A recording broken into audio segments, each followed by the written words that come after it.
Hello students, welcome to edu hub Bangla. আমি রাহুল চক্রবর্তী, ইতিহাসের educator.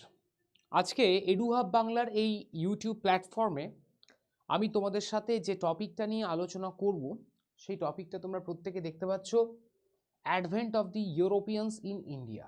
অর্থাৎ বলা যেতে পারে যে আধুনিক ভারত বা মডার্ন ইন্ডিয়ান হিস্ট্রির প্রথম চ্যাপ্টার আমি তোমাদের সঙ্গে আজ শুরু করতে চলেছি। তোমাদেরকে যেমন কথা দিয়েছিলাম যে আমরা এডু হাব বাংলার এই প্ল্যাটফর্মে একেবারে কিন্তু চ্যাপ্টার ওয়াইজ প্রত্যেকটা ক্লাস করাবো। তো ইতিহাসের আধুনিক ভারত ইতিহাস বা মডার্ন ইন্ডিয়ান হিস্ট্রির তোমাদের সাথে আজ আমার প্রথম সেশন, মানে পড়ার প্রথম সেশন। এবং সেই প্রথম সেশনে আমি তোমাদের সাথে একেবারে প্রথম যে চ্যাপ্টারটা মডার্ন ইন্ডিয়ান হিস্ট্রি থেকে আসে, সে অ্যাডভেন্ট অফ দ্য ইউরোপিয়ানস কিন্তু বেছে নিয়েছি। তো চলো আর কথা না বাড়িয়ে আমরা আজকের এই সেশনটা শুরু করবো। তবে বলে রাখি, এই সেশনটা আমরা দুটো পর্বে শুরু করাবো। এটা হচ্ছে পার্ট 1 এবং এর পরেরটা হবে কিন্তু পার্ট 2। তো আজকে পার্ট 1। আজকের এই পার্ট 1-এর যে সেশনটা রয়েছে মাই ডিয়ার স্টুডেন্টস, এই পার্ট 1-এর সেশনে আমরা বেসিক্যালি ভারতবর্ষে যে সমস্ত ইউরোপিয়ান বণিকেরা এসেছিল তাদের মধ্যে এই তিনটে ইউরোপিয়ান বণিককে নিয়ে আলোচনা করব। তার মধ্যে একটা ইউরোপিয়ান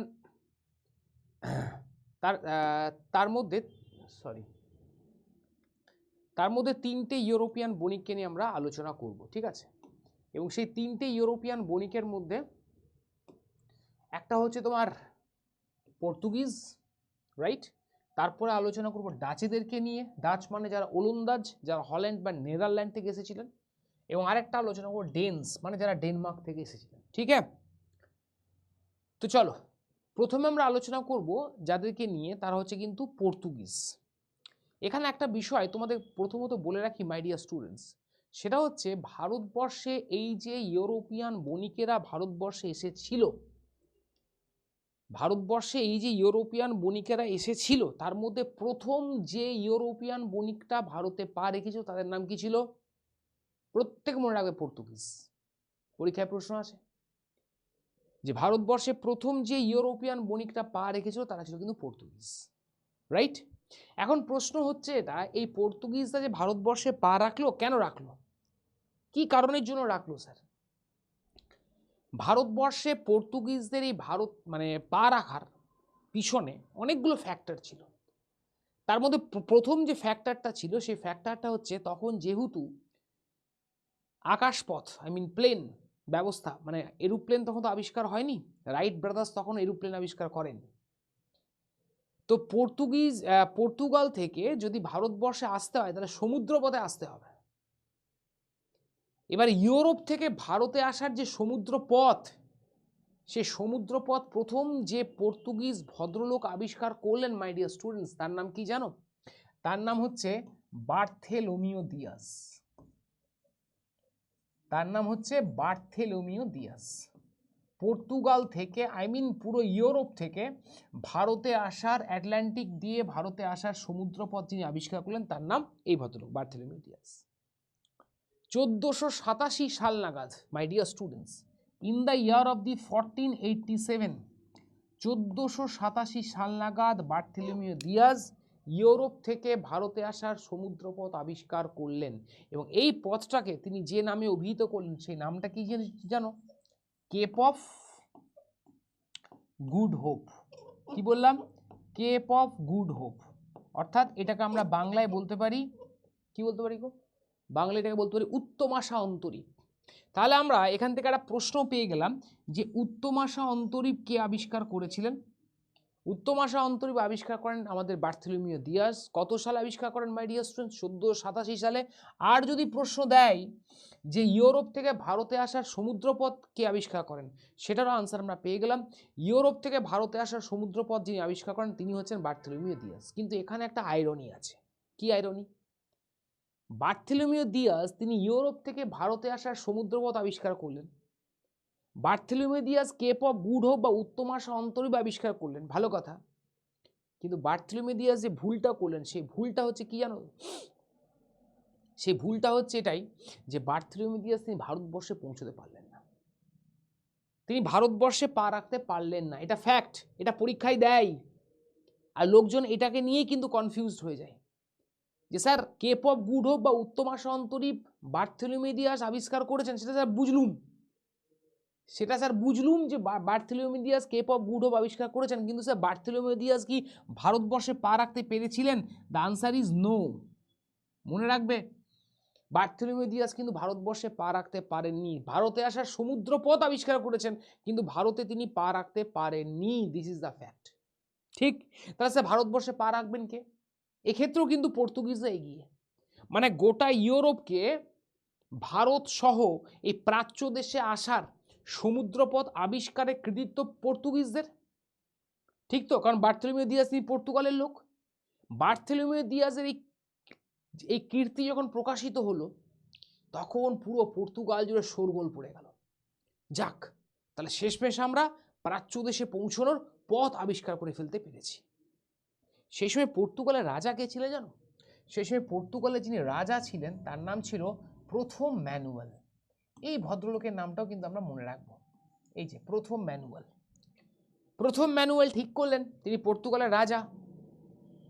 প্রথম ম্যানুয়েল যে কাজটা করলেন সেটা হচ্ছে তিনি খুঁজতে থাকলেন যে বার্থোলোমিউ দিয়াসের মতো এই ধরনের অ্যাডভেঞ্চারার কেউ কি পর্তুগালে আছে, যে এই সমুদ্রপথে ভারতবর্ষে পৌঁছবে।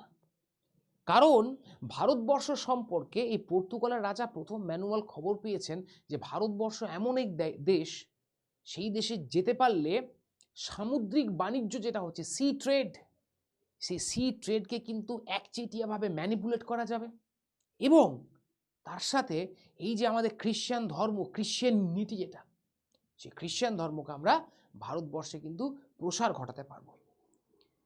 তাই বলতে পারো পর্তুগালের সেই সময়কার যা প্রথম ম্যানুয়াল, তিনি রীতিমতো বিজ্ঞাপন দিয়ে ঘোষণা করলেন যে ব্যক্তি যদি চাই, যদি কোনো অ্যাডভেঞ্চারার আছে কি পর্তুগালে, যে সমুদ্রপথে কেপ অফ গুড হোপ দিয়ে ভারতবর্ষে পৌঁছবে, ভারতবর্ষের প্রকৃত খবর আমাকে সংগ্রহ করে দেবে। এই বিজ্ঞাপন যখন দিলেন মাই ডিয়ার স্টুডেন্টস আমাদের প্রথম ম্যানুয়াল, তখন এই বিজ্ঞাপনে যিনি রেসপন্ড করলেন যে ভদ্রলোক, তাকে আমরা ইতিহাসে যে নামটায় চিনি, সেই নামটা হচ্ছে কি, তাকে আমরা ইতিহাস যে নামে চিনি তিনি হচ্ছেন ভাস্কো দা গামা। তাই তো my dear students, Vasco da গামাকে আমরা মনে হয় মোটামুটি সবাই চিনি, তাই তো? ভাস্কো দা গামা, ছবিটা দেখো।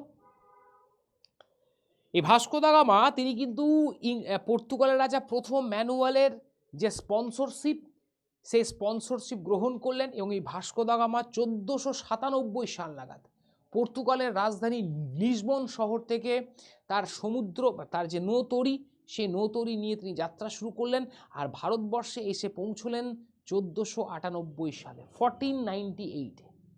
ভারতবর্ষের যে অঞ্চলে এই ভাস্কো দা গামা এসে পৌঁছলেন মাই ডিয়ার স্টুডেন্টস, এই যে ভাস্কো দা গামার ছবি, ভারতবর্ষে যে অঞ্চল তিনি এসে পৌঁছলেন সেই অঞ্চলটার নাম ছিল কি? সে অঞ্চলটার নাম ছিল কালিকট, রাইট? এই কালিকটের আজকের নাম কি জানো? টেট পরীক্ষা এসেছিল, টেট পরীক্ষা হয়েছিল না, টেট প্রাইমারির, সেখানে দিয়েছিল যে ভাস্কো দা গামা যে অঞ্চলে প্রথম পা রেখেছিলেন সেখানে কালিকট নামটা দেয়নি, সেখানে ছিল কোঝিকোড দিয়েছিল। তাই মনে রাখবে, ভাস্কো দা গামা ভারতের যে অঞ্চলে প্রথম পা রেখেছিল সেটা ছিল কিন্তু কালিকট, যেটা আজকের নাম কোঝিকোড। কত সালে স্যার? 1498 সালে। ক্লিয়ার? ঠিক তো?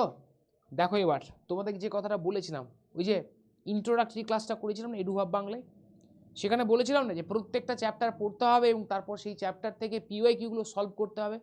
দেখো ভাস্কো দা গামা এই যে 1498 ভারতের মাটিতে প্রথম পর্তুগিজ হিসেবে পা রাখলেন, প্রশ্ন এসেছে WBCS প্রিলিমস 2019-এর প্রশ্ন এসেছে, কি দিয়েছে? When did Vasco da Gama come to India? কত সালে ভাস্কো দা গামা ভারতে পা রাখেন? উত্তর দেওয়া আছে 1498। প্রমাণ পেলে তো? তাহলে চ্যাপ্টার ওয়াইজ পড়াশোনাটা কেন জরুরি আমাদের জীবনে? প্রমাণ পেলে? 2019 WBCS প্রিলিমস, ঠিক তো? এটা হচ্ছে ঘটনা। এবার এই যে ভাস্কো দা গামা ভারতবর্ষে এলেন, ভারতবর্ষে পা রাখলেন, সেই সময় কালিকটে সেই সময় ভারতের যিনি রাজা ছিলেন তার নাম হচ্ছে জামোরিন। মনে রাখবে, জামোরিন। এই কালিকটের রাজার নাম ছিল জামোরিন, ঠিক তো? কালিকটের রাজা জামোরিন শুনলেন যে বাইরে থেকে একজন বণিক নাকি তার দেশে এসেছেন। ভাস্কো দা গামাকে জামোরিন ওয়েলকাম করলেন, বললেন খুব ভালো হয়েছে তুমি এসেছো, বলো তুমি আমার জন্য তোমার পর্তুগাল থেকে কি সঙ্গে করে নিয়ে এসেছো। ভাস্কো দা গামা বলল, আমি আপনার জন্য নিয়ে এসেছি 3 পিপে মধু। ঠিক আছে, 3 পিপে মধু, ঠিক আছে, বেশ ভালো কথা। আর 3 পিপে মধু এনেছি, 2 পিপে চিনি এনেছি। চিনি? বললো হ্যাঁ। আর আপনার জন্য যেটা এনেছি সেটা হচ্ছে ওই কয়েকটা লাল টুপি। জামরিনের তো চোখ কপাল উঠে গেছে। তুমি কার সাথে কথা বলছো জানো? ভারতের রাজা আমি, কালিকটের রাজা। আমাদেরকে যখন লোকজন গিফট দেয় তখন হিরে সোনা দানা ছাড়া কথা বলে না। আর তুমি ওই মধু, ওই চিনি পিপে, ওই টুপি পরিয়ে তুমি কি বলতে চাইছো? বাণিজ্য করতে চাও? ওসব হবে না, ওসব বাণিজ্য নিয়ে আমি করতে দেবো না ভাই, তোমার সে স্ট্যাটাস নেই। কি বললাম বুঝতে পেরেছো তো? মাত্র 3 মাস ভাস্কো দা গামা 1498 সালে ভারতবর্ষে থাকলেন, মানে কালিকট বন্দরে থাকলেন। এবং তিনি বার্তা দিতে চেয়েছিলেন জামোরিনকে যে আমাদেরকে বাণিজ্য করার অনুমতি দিন। কিন্তু তিনি সঙ্গে করে যে সমস্ত গিফট বা উপহার জামোরিনের জন্য নিয়ে এসেছেন সেটা কিন্তু জামোরিনের একদম পছন্দ হয়নি। জামোরিন পত্রপাঠ বলেছেন, ভাই এইসব দিয়ে তুমি ব্যবসা বাণিজ্য করতে পারবে না, বাড়ি চলে যাও। 3 মাস পর ভাস্কো দা গামা ভারত ছেড়ে বাড়ি চলে গেলেন, মানে আইন পর্তুগাল চলে গেলেন। তো এটা হচ্ছে ভাস্কো দা গামার প্রথম ভারতবর্ষে আসার জায়গা। ঠিক, তাহলে এখান থেকে আমরা প্রশ্ন পেলাম কেপ অফ গুড হোপ কে আবিষ্কার করেন। আমরা প্রশ্ন পেলাম ভারতে আসার সমুদ্রপথ কে আবিষ্কার করেন। আমরা এটাও জেনে গেলাম যে বার্থোলোমিও দিয়াস তিনি কিন্তু ভারতবর্ষের মাটিতে পা রাখতে পারেননি। তার সাথে আমরা এটাও জানলাম, কি জানলাম, যে সেটা হচ্ছে ভাস্কো দা গামাকে ভারতবর্ষে কে পাঠিয়েছিলেন। প্রথমবার যখন ভাস্কো দা গামা ভারতবর্ষে এলেন সেই সময় পর্তুগালের কোন রাজা তাকে পাঠিয়েছিলেন? মনে রাখবে, প্রথম ম্যানুয়াল।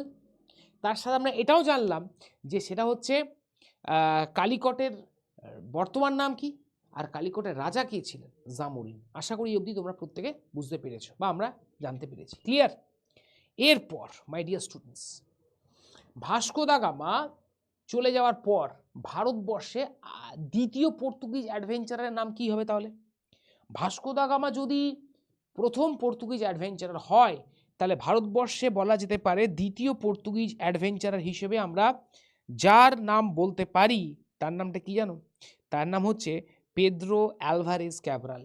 প্রত্যেকে তোমরা খাতায় লিখে রাখবে, ভাস্কো দা গামার পর ভারতবর্ষে যে পর্তুগিজ অ্যাডভেঞ্চারার এসেছিলেন তার নাম ছিল পেদ্রো অ্যালভারেজ ক্যাব্রাল। এই পেদ্রো অ্যালভারেজ ক্যাব্রাল ইনি হচ্ছেন second Portuguese adventurer who came to India after Vasco da Gama. Vasco da গামার পর ইনি বলতে পারো ভারতবর্ষে এসেছিলেন। এবং আসার পর পেদ্রো অ্যালভারেজ ক্যাব্রাল ইনিও কালিকটে এসেছিলেন। এবং আরেকটা জিনিস মনে রাখবে, কালিকটে আসার পর এই ক্যাব্রাল সাহেব 1500 খ্রিস্টাব্দে, ক্যাব্রাল সাহেব 1500 খ্রিস্টাব্দে যে কাজটি করলেন সেটা হচ্ছে প্রথম ইউরোপিয়ান ফ্যাক্টরি ইন ইন্ডিয়া। খুব খুব খুব ইম্পর্টেন্ট প্রশ্ন, ছেলেমেয়েরা এই প্রশ্নটা কিন্তু ভুল করে। যদি বলে যে ভারতবর্ষে প্রথম ইউরোপিয়ান ফ্যাক্টরি কে প্রতিষ্ঠা করেছিলেন, যদি ভাস্কো দা গামা অপশনে দেয় ম্যাক্সিমাম স্টুডেন্টস কিন্তু এই ভুলটা করে দেবে, বলে ভাস্কো দা গামাই স্যার হবে। কেন হবে না স্যার? কারণ ভাস্কো দা গামা তো প্রথম পর্তুগিজ অ্যাডভেঞ্চার হিসেবে ভারতবর্ষে আসছেন। কিন্তু কেন আমি তোমাদের সঙ্গে ভাস্কো দা গামার জামোরিনের গল্পটা বললাম? এই কারণে বললাম যে ভাস্কো দা গামা 1498 সালে যখন প্রথমবার ভারতবর্ষে এলেন তাকে খালি হাতে ফেরত পাঠানো হয়েছিল। ভারতবর্ষে বাণিজ্য করার নিয়ে তিনি কোনো খুব একটা সুবিধা করতে পারেননি। বাট তারপর মানে ভাস্কো দা গামার পর যে পর্তুগিজ অ্যাডভেঞ্চারার ভারতবর্ষে এলেন তার নাম হচ্ছে পেদ্রো অ্যালভারেজ ক্যাব্রাল। এনার সবচেয়ে বড় কৃতিত্ব হচ্ছে 1500 সাল নাগাদ ইনিও কালিকটে বা কোঝিকোড়ে এলেন।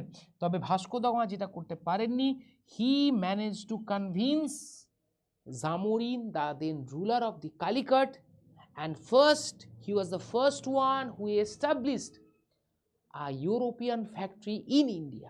পরীক্ষায় প্রশ্ন আসে, প্রথম ইউরোপিয়ান ফ্যাক্টরি ভারতবর্ষে যে ভদ্রলোক প্রতিষ্ঠা করেছিলেন তার নাম পেদ্রো অ্যালভারেজ ক্যাব্রাল। কত সালে? 1500 সালে। ক্লিয়ার? গল্প শুনবো, তার সাথে কিন্তু আমরা এমসিকিউ কিন্তু সলভ করব। কি বললাম বুঝতে পেরেছো তো? তাহলে পেদ্রো অ্যালভারেজ ক্যাব্রাল ভারতে আসেন 1500 সাল নাগাদ। এরপর আমরা বলতে পারি ভাস্কো দা গামা তিনি মোট কতবার ভারতবর্ষে আসেন? দেখো ভাস্কো দা গামা সব মিলিয়ে, মাই ডিয়ার স্টুডেন্টস শুনে রাখো, ভাস্কো দা গামা সব মিলিয়ে ভারতবর্ষে এসেছেন 3 বার। কতবার বললাম? ভাস্কো দা গামা সব মিলিয়ে ভারতবর্ষে এসেছে কিন্তু বলতে পারো 3 বার, এবং সেকেন্ড টাইম ভারতবর্ষে ভাস্কো দা গামা আসছেন, সেকেন্ড টাইম ভারতবর্ষে ভাস্কো দা গামা আসছেন কত সালে? 1502 সালে। কাইন্ডলি প্রত্যেকে মনে রাখবে, ভারতবর্ষে Vasco da gamma second time কখন আসছেন? 1502 সালে, ঠিক। এবং এরপর ভাস্কো দা গামা ভারতবর্ষে ফাইনাল তৃতীয়বারের জন্য ভারতে আসছেন 1524 সাল নাগাদ। খেয়াল থাকবে। তাহলে ভাস্কো দা গামা ভারতে প্রথম আসছেন 1502-তে এবং লাস্ট টাইম ভারতবর্ষে আসেন 1524-এ। তবে এই সময় যে ভারতবর্ষে এলেন ভাস্কো দা গামা, এরপর তিনি কিন্তু আর সশরীরে ভারত থেকে ফিরে যেতে পারেননি, কারণ on the eve of the 25 December, 25শে ডিসেম্বর, মানে ওই যে তোমার ওই বড়দিন আসার আগে কোচিনে এই ভাস্কো দা গামা তিনি কিন্তু তার শেষ নিঃশ্বাস ত্যাগ করেন। প্রথমে তাকে কোচিনে সমাধিস্থ করা হয়, তারপর জাহাজে করে তাকে তার দেহকে, তার মৃতদেহকে লিসবনে পৌঁছে দেওয়া হয়। হোয়াট এভার, তো এটা আমাদের পরীক্ষায় আসে। এখান থেকে আমরা জেনে গেলাম ভাস্কো দা গামার কনসেপ্টটা পুরোটাই জেনে গেলাম মাই ডিয়ার স্টুডেন্টস, যে সেটা হচ্ছে ভারতবর্ষে ভাস্কো দা গামা মোট কতবার এসেছেন। তো যদি প্রশ্ন দেয় ভারতবর্ষে ভাস্কো দা গামা মোট কতবার ভারতবর্ষে ভাস্কো দা গামা এসেছেন, তাহলে আমরা প্রত্যেকে এটা আনসার করতে পারবো যে ভাস্কো দা গামা সব মিলিয়ে 3 বার ভারতবর্ষে এসেছেন। 3 বার, ঠিক, এটা মনে রাখবে, 3 বার। এবং একবার হচ্ছে 1498, একবার হচ্ছে 1502 এবং আরেকবার হচ্ছে কিন্তু 1524, ঠিক তো? এটা হচ্ছে ঘটনা। এরপর ভারতবর্ষে পর্তুগিজদের প্রথম হেডকোয়ার্টার, ফ্যাক্টরি, আমি ফ্যাক্টরির কথা বলেছি। তোমরা আমাকে বলতে পারো স্যার এই যে পর্তুগিজদের ফ্যাক্টরিটার কথা আপনি বললেন, পেদ্রো অ্যালভারেজ ক্যাব্রাল পর্তুগিজদের হয়ে প্রথম ফ্যাক্টরি প্রতিষ্ঠা করেছেন। শুধু পর্তুগিজদের না, পুরো ভারতবর্ষে প্রথম ইউরোপিয়ানদের ফ্যাক্টরি করেছেন এই পেদ্রো অ্যালভারেজ ক্যাব্রাল 15 সাল। স্যার কোথায় করেছেন? My dear, the answer is Calicut. তাহলে পর্তুগিজদের প্রথম ফ্যাক্টরি কোথায় প্রতিষ্ঠা হয়েছিল? যদি পরীক্ষায় প্রশ্ন দেয় উত্তর কি হবে? কালিকট, ঠিক তো? আচ্ছা, এবার তোমরা বলতো স্যার দ্বিতীয় ফ্যাক্টরিটা কোথায় হয়েছিল? পর্তুগিজের সেকেন্ড ফ্যাক্টরি হয়েছিল কোচিনে। তাহলে প্রথম ফ্যাক্টরি হচ্ছে কালিকটে 1500 সালে, আর সেকেন্ড ফ্যাক্টরি পর্তুগিজদের হচ্ছে কোথায়? কোচিনে। মনে থাকবে সবার, এই কোচিন, এখানে এটা হচ্ছে কিন্তু পর্তুগিজদের সেকেন্ড ফ্যাক্টরি 1502, ভাস্কো দা গামার হাত ধরে হয়েছে। ক্লিয়ার? তাহলে পর্তুগিজদের ভারতবর্ষে প্রথম ফ্যাক্টরি নাম হলো কালিকট, যার হাত ধরে শুরু হয়েছিল তিনি হচ্ছেন আমাদের নাম Pedro Alvares Cabral. And second factory বললাম কোচিন, যেটা হয়েছিল কিন্তু 1502-তে with the help of the Vasco da Gama, ঠিক তো? বেশ, এবার এই যে পেদ্রো অ্যালভারেজ ক্যাব্রাল এবং ভাস্কো দা গামারা এই যে ভারতবর্ষে তারা এলেন এবং ভারতবর্ষে পর্তুগাল থেকে ভারতে আসার যাত্রাপথটাকে তারা এত সুলভ করে তুললেন যে এবার পর্তুগাল সরকার ঠিক করলো যে ভারতের মতো এত বিরাট বিপুল এক দেশ, যার এত বড় জনসংখ্যা, যার এত বড় বাণিজ্য, এই বাণিজ্যকে না আমাদেরকে হাতাতে হবে। গোটা ইউরোপের মধ্যে প্রথম ইউরোপিয়ান বণিক হিসেবে কিন্তু পর্তুগিজরা পা রেখেছে বাবু। সেই হিসেবে কিন্তু পর্তুগিজদের জীব বলতে পারো, মানে ব্যবসার জীব, ব্যবসার লোভে বা মুনাফা লাভের আশায় কিন্তু লক লক করে উঠল। তাই পর্তুগিজরা ঠিক করলো, কি ঠিক করলো? পর্তুগিজরা যেটা ঠিক করলো মাই ডিয়ার স্টুডেন্ট, সেটা হচ্ছে যে ভারতের এই ব্যবসা বাণিজ্যের বাজার আমাদের হাতাতে হবে। আর সেই ব্যবসা বাণিজ্যের বাজার হাতানোর জন্যই মাই ডিয়ার স্টুডেন্টস পর্তুগিজরা ঠিক করলো যে ভারতে তারা কি করবে? ভারতে তারা তাদের শাসন প্রতিষ্ঠা করবে, ঠিক। সেই হিসেবে পর্তুগিজ সরকারের তরফ থেকে যাকে ভারতবর্ষে পাঠানো হলো প্রথম পর্তুগিজ গভর্নর বা ভাইসরয় হিসেবে, সেই ভদ্রলোকের নাম তোমাদের স্ক্রিনের সামনে দেখতে পাচ্ছ, ফ্রান্সিসকো ডি আলমেইডা। প্রত্যেকে মনে রাখবে মাই ডিয়ার স্টুডেন্টস, এই ফ্রান্সিসকো ডি আলমেইডা হচ্ছেন কে? এই ফ্রান্সিসকো ডি আলমেইডা হচ্ছেন, আমরা বলতে পারি ইনি হচ্ছেন ভারতবর্ষের প্রথম পর্তুগিজ ভাইসরয়। কি বললাম বুঝতে পেরেছো তো? তাহলে প্রথম পর্তুগিজ ভাইসরয়ের নাম কি? প্রথম পর্তুগিজ ভাইসরয়ের নাম হচ্ছে ফ্রান্সিসকো ডি আলমেইডা। আচ্ছা, এবার স্যার এই আলমেইডা যিনি হচ্ছেন প্রথম পর্তুগিজ ভাইসরয়, এনার কাছ থেকে আমরা কি কি জিনিস মনে রাখবো? আমাদের পরীক্ষাতে স্যার কি কি জিনিস আসতে পারে, ঠিক আছে, এই স্যার ফ্রান্সিসকো ডি আলমেইডা থেকে? দেখো, ফ্রান্সিসকো ডি আলমেইডা থেকে আমরা সাধারণত যে বিষয়গুলোর কথা মনে রাখবো, নাম্বার ওয়ান, এই ফ্রান্সিসকো ডি আলমেইডা মনে রাখবে ইনি বেসিক্যালি 1505 থেকে 1509, হ্যাঁ 1505 থেকে 1509 এই সময়কালটাতে ভারতবর্ষে পর্তুগিজদের ভাইসরয় হিসেবে কাজ করেছেন। কাইন্ডলি প্রত্যেকে খাতায় লিখে রেখে দাও, 1505 থেকে 1509 এটা হচ্ছে তার কিন্তু বলতে পারো যে ভারতবর্ষে কাজ করার সময়কাল, ঠিক? আচ্ছা, এরপর এই ফ্রান্সিসকো ডি আলমেইডা তিনি হচ্ছেন প্রথম পর্তুগিজ যিনি 1509 সালে প্রথম আমাদের বম্বে শহরে পা রেখেছেন। এটাও কিন্তু পরীক্ষায় আসে, প্রথম যে পর্তুগিজ বম্বে শহরে পা রেখেছিলেন কত সালে, তিনি হচ্ছেন আলমেইডা সাহেব, 1509 সালে। ঠিক মনে থাকবে সবার, ঠিক তো? এটা কাইন্ডলি মনে রেখো। আচ্ছা, এরপর এই ভদ্রলোক একটা দুর্গ তৈরি করার কাজ শুরু করেছিলেন ভারতবর্ষে। সেই দুর্গটার নাম ছিল সেন্ট অ্যাঞ্জেলো ফোর্ট। এই Saint Angelo Fort, he started the construction of Saint Angelo Fort, এবং যেটা শুরু করেছিলেন কত সালে, 1505, 1505 সাল নাগাদ সেন্ট অ্যাঞ্জেলো ফোর্ট তৈরি করার কাজ শুরু করেছেন Portuguese viceroy Francisco D Almeida. দয়া করে এই ইনফোগুলো প্রত্যেকে কিন্তু খাতায় লিখে রাখবে, ঠিক? বেশ, এরপর এই ভদ্রলোকের আরও একটা গুরুত্বপূর্ণ কাজ যেটা হচ্ছে, সে কাজটা কি? এরপর এই ভদ্রলোকের আরও একটা গুরুত্বপূর্ণ কাজ যেটা হচ্ছে, সেটা হচ্ছে ইনি মানে ফ্রান্সিসকো ডি আলমেইডা তিনি যে কাজটা করেছিলেন, কি করেছিলেন জানো? তিনি এই যে সমুদ্র পথে না, সামুদ্রিক বাণিজ্য যেটা ছিল সি ট্রেড, সে সামুদ্রিক বাণিজ্যে ইনি পর্তুগিজদের একাধিপত্য প্রতিষ্ঠা করেছিলেন। আর সেই কারণের জন্য ইনি সামুদ্রিক বাণিজ্যে পর্তুগিজদের একাধিপত্য প্রতিষ্ঠার জন্য যে নীতিটা গ্রহণ করেছিলেন, সেই নীতিটার নাম হচ্ছে ব্লু ওয়াটার পলিসি।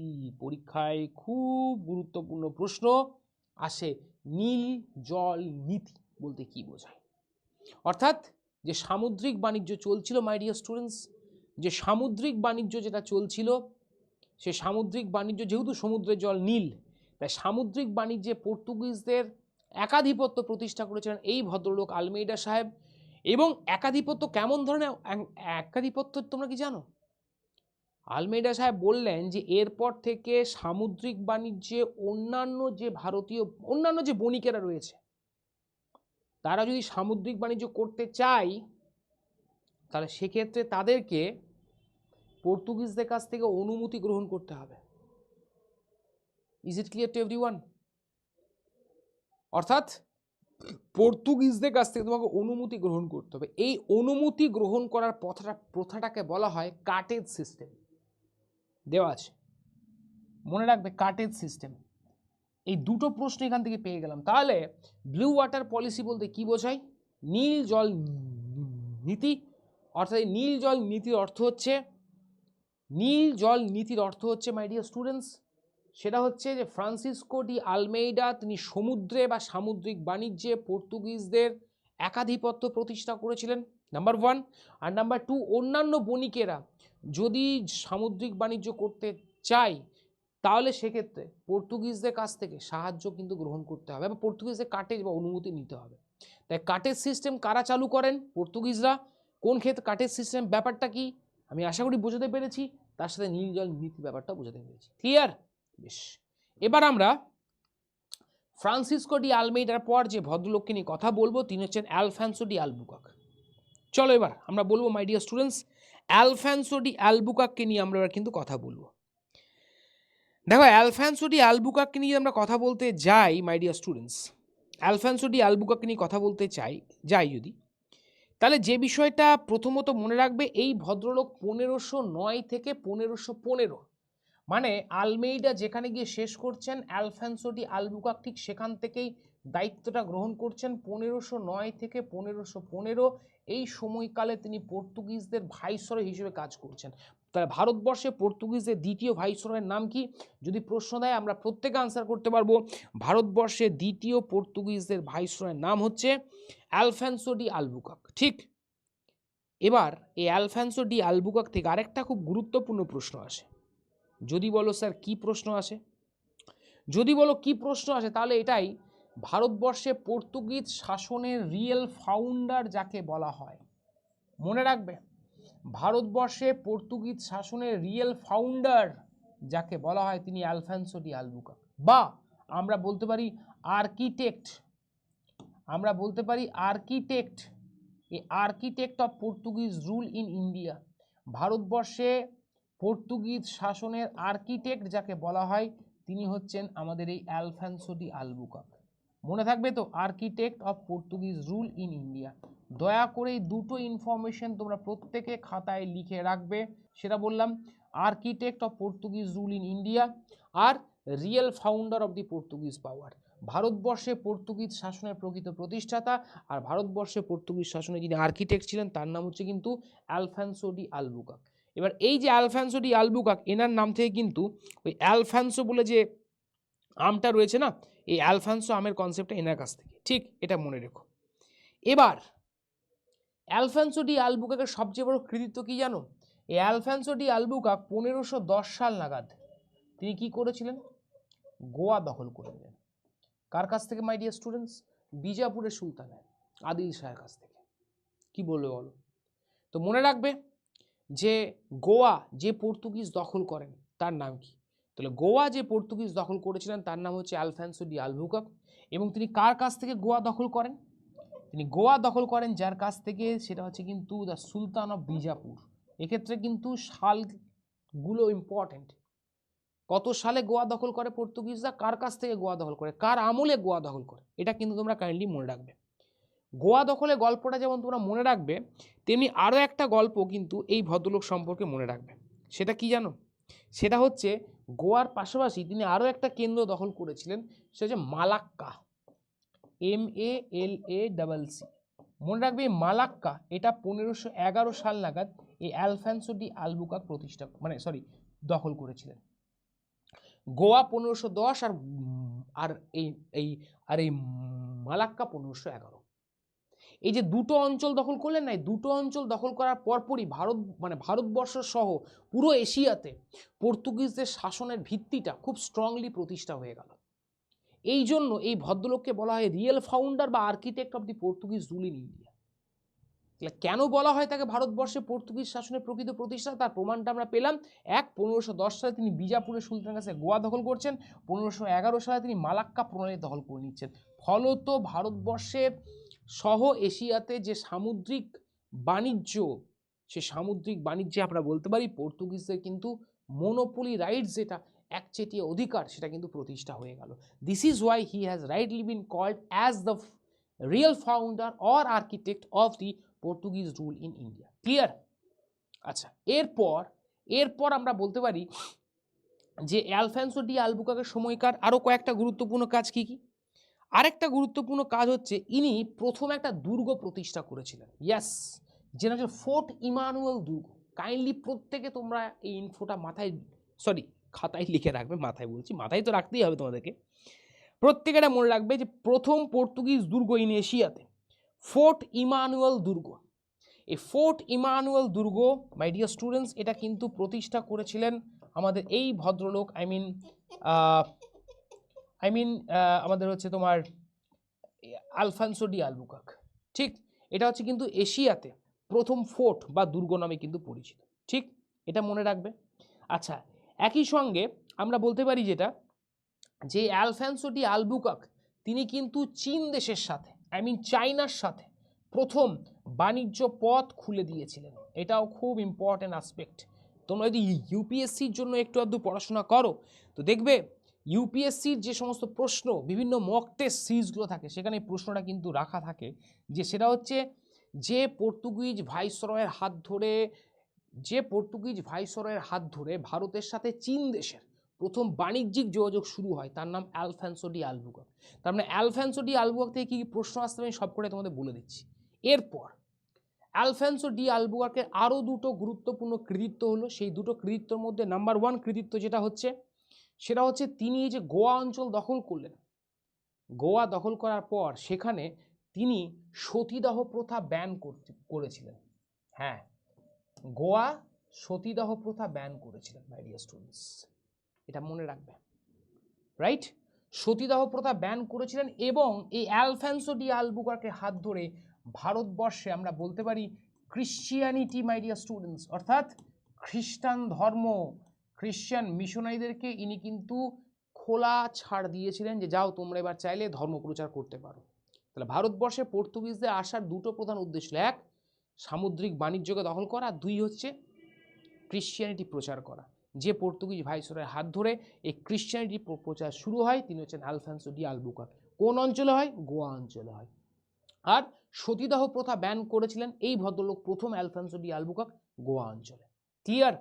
চলো, আলফান্সো ডি আলবুকার্কের পর আমরা চলে যাব, এরপর বাকি যে সমস্ত পর্তুগিজ ভাইসরয় আছে তাদের নিয়ে আলোচনা করব না। কেন করব না? কারণ তারা লেস ইম্পর্টেন্ট। বাট এবার যাকে নিয়ে আলোচনা করব তিনি হচ্ছেন নিনো ডি কুনহা। এই ভদ্রলোকের নাম একটা কারণের জন্য তোমরা মনে রাখবে, সেফ একটা কারণের জন্য মনে রাখবে। কি কারণের জন্য জানো? এই ভদ্রলোকের হাত ধরেই in the year of the 1530, এই প্রশ্নটা বারবার করে আসে, পর্তুগিজদের হেডকোয়ার্টার প্রথমে কোথায় ছিল? বলেছিলাম কালিকট। সরি, পর্তুগিজদের প্রথম ফ্যাক্টরি প্রতিষ্ঠা ছিল কালিকটে, দ্বিতীয় ফ্যাক্টরি বলেছিলাম কোচিনে। পর্তুগিজদের প্রথম হেডকোয়ার্টার কোথায় ছিল মাই ডিয়ার স্টুডেন্টস? ভারতে পর্তুগিজদের হেডকোয়ার্টার ছিল কোচিনে। এই নিনো ডি কুনহার আমলে আমরা দেখলাম যে পর্তুগিজদের হেডকোয়ার্টারটা কোচিন থেকে শিফট হয়ে গেল কোথায়? গোয়াতে। এটা পরীক্ষায় আসে। তাহলে ভারতে পর্তুগিজদের হেডকোয়ার্টার কত সালে গোয়াতে শিফট হয়? 1530 সালে। কার হাত ধরে শিফট হয়? নিনো ডি কুনহার হাত ধরে। Is it clear to everyone? তাহলে আমরা আশা করি এই পর্যন্ত তোমাদেরকে বোঝাতে পেরেছি। এরপর ভারতবর্ষে পর্তুগিজ যে শাসন ছিল সেই পর্তুগিজ শাসন পরবর্তীকালে বলতে পারো দীর্ঘদিন ধরে ভারতবর্ষে ছিল। তবে হ্যাঁ, সেটা হচ্ছে তারা কিন্তু বেসিক্যালি ওই গোয়া অঞ্চল যেটুকু ছিল সে তার মধ্যে কিন্তু এই পর্তুগিজ শাসন লিমিটেড বা সীমাবদ্ধ ছিল। ভারতবর্ষে এই যে পর্তুগিজের শাসন, এর থেকে আমরা কি কি লাভ পেয়েছি? দেখো, পর্তুগিজরা এসেছিল বলে আমরা বিভিন্ন সবজির ব্যবহার জানতে পেরেছি। সুইট পটেটো যেটাকে আমরা বলি, কাঁচা লঙ্কা যেটাকে বলি, পাউরুটি খাওয়ার যে ব্যবহার, এগুলো সবই আমরা পর্তুগিজদের হাত ধরে কিন্তু আমরা শিখেছি। তো এগুলো তো পরীক্ষায় আসে না, কিন্তু যেটা সবচেয়ে গুরুত্বপূর্ণ প্রশ্ন এটা পরীক্ষায় আসে, প্রিন্টিং প্রেস। হ্যাঁ, ভারতবর্ষে ফার্স্ট প্রিন্টিং প্রেস মাই ডিয়ার স্টুডেন্টস। মনে রাখবে, ভারতবর্ষে প্রথম প্রিন্টিং প্রেস আমরা, ভারতবর্ষে প্রথম প্রিন্টিং প্রেস আমরা যার হাত ধরে পেয়েছি, যাদের হাত ধরে, তারা হচ্ছে এই পর্তুগিজরা। তো কাইন্ডলি এটা তোমরা প্রত্যেকে মনে রাখবে, ভারতবর্ষের প্রথম প্রিন্টিং প্রেস আমরা যাদের হাত ধরে পেয়েছি, পর্তুগিজরা। এটা পরীক্ষায় আসে। এবং মনে রাখবে, সেন্ট পলস কলেজ ওল্ড গোয়াতে 1556 সাল, 1556, ঠিক আছে, 1556 সাল, 1556 সালে বলতে পারো জেসুইট, যেমন সেন্ট পলস কলেজ ওল্ড গোয়াতে যেটা রয়েছে, সেই সেন্ট পলস কলেজ, ঠিক আছে, এই সেন্ট পলস কলেজ, ঠিক আছে, এখানে কিন্তু বলা যেতে পারে পর্তুগিজদের প্রথম তারা এই প্রিন্টিং প্রেসটা কিন্তু প্রতিষ্ঠা করেছিল। Is it clear to everyone? তাহলে প্রথম প্রিন্টিং প্রেস 1556 সালে পর্তুগিজদের হাত ধরে গোয়াতে, সেন্ট পলস কলেজ। ঠিক আছে, পর্তুগিজদের পর আমরা নেক্সট বলতে পারো যে ইউরোপিয়ান বণিকটা নিয়ে আলোচনা করব, তার নাম হচ্ছে ডাচ। তাহলে ভারতে সবার আগে যে ইউরোপিয়ান বণিকেরা পা রেখেছিল তারা হচ্ছে পর্তুগিজ। পর্তুগিজদের দেখা দেখি আরেকটা ইউরোপিয়ান বণিক ভারতবর্ষে বাণিজ্য করবার জন্য পা রাখার জন্য উদ্বেল হয়ে পড়লো, এবং তারা হচ্ছে ডাচেরা। তবে ডাচেরা ভারতবর্ষে এসেছিল তারা একটা অর্গানাইজেশনাল ফ্রেমওয়ার্ক করে, এবং সেটার নাম ছিল ডাচ ইস্ট ইন্ডিয়া কোম্পানি। মাই ডিয়ার স্টুডেন্টস, এই ডাচ ইস্ট ইন্ডিয়া কোম্পানি কত সালে প্রতিষ্ঠা হয়? 1602 সাল নাগাদ।